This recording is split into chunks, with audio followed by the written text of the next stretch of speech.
When simplifying calculation involving indices, certain basic rules or laws can be applied. Tinatawag itong laws of indices. From case 1, when multiplying two or more numbers having the same base, the indices are added. Let's say we have 3 raised to 2 times 3 raised to 4.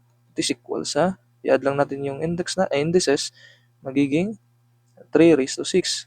From case 2, when a number is divided by a number having the same base, the indices are subtracted. So kapag ganito naman, divided by 3 raised to 2. So magiging itong 3 raised to 5 minus 2, magiging 3 raised to 3.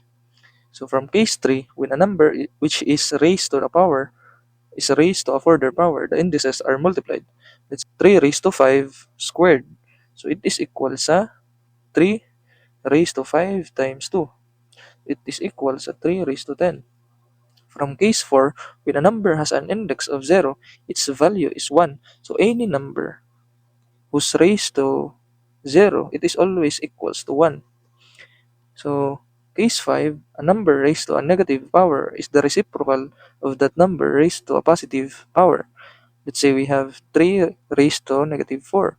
Magiging itong 1 over 3 raised to 4. Or similarly sa ganitong problem, ang ganitong number, so magiging itong 2 raised to 3. So, last case, when a number is raised to a fractional power, the denominator of the fraction is the root of the number and the numerator is the power. Let's say we have 8 raised to 2 thirds. So, magiging itong ganito. So, it is equal sa 2 raised to 2 equal sa 4.